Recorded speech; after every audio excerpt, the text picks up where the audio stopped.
और अब बात बिहार की राजनीति की। बिहार एनडीए में शायद सब कुछ ठीक ठाक नहीं चल रहा है। बीजेपी जेडीयू में बिहार चुनाव के पहले भी कई मुद्दों पर खटास थी और बाद में भी कई मुद्दों पर खटास साफ नजर आ रही है। अब इन टकराव की खबरों के बीच आरजेडी ने एक नया दांव चला है। आरजेडी ने नीतीश को पीएम कैंडिडेट बनाने का ऑफर दिया, बशर्ते वो तेजस्वी को सीएम प्रोजेक्ट करें।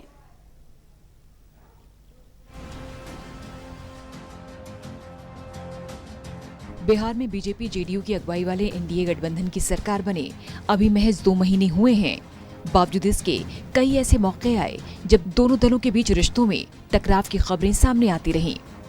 बिहार में नई सरकार बनने के बाद अभी तक कैबिनेट का विस्तार नहीं हुआ है कि इस बीच सत्ताधारी एनडीए में सब कुछ ठीक नहीं की सुगबुगाहट तेजी पकड़ रही है। ज्यादा सीट जीतने वाली बीजेपी ने भले ही वादे के मुताबिक नीतीश कुमार को मुख्यमंत्री बना दिया हो, लेकिन उनकी मौजूदगी पूरी तरह हजम भी होती नजर नहीं आती।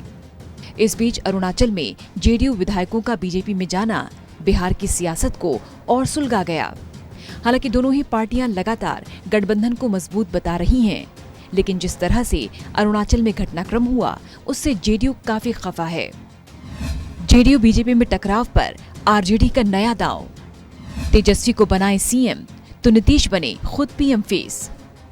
एनडीए की खींचतान पर विपक्ष पैनी नजर बनाए हुए है और जीत की दहलीज तक पहुंचने वाली राजद को संभावनाएं नजर आ रही हैं। आरजेडी के वरिष्ठ नेता और पूर्व विधानसभा स्पीकर उदय नारायण चौधरी ने सीएम नीतीश कुमार को एक बड़ा ऑफर दिया।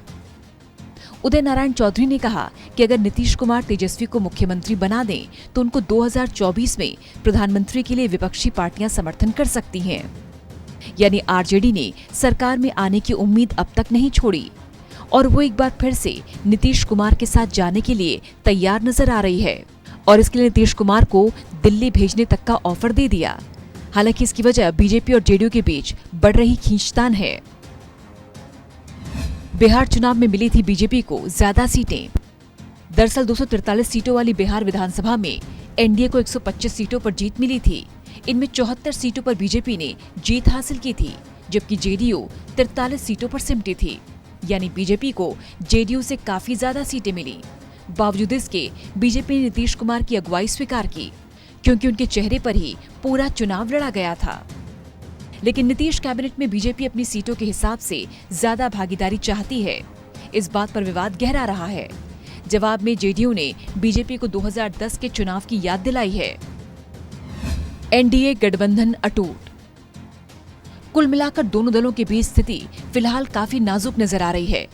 बीजेपी जहां कह रही है कि अरुणाचल एपिसोड का असर बिहार में एनडीए गठबंधन पर नहीं पड़ेगा, वहीं दूसरी ओर जेडीयू की ओर से कहा गया कि अरुणाचल में बीजेपी ने गठबंधन धर्म का पालन नहीं किया।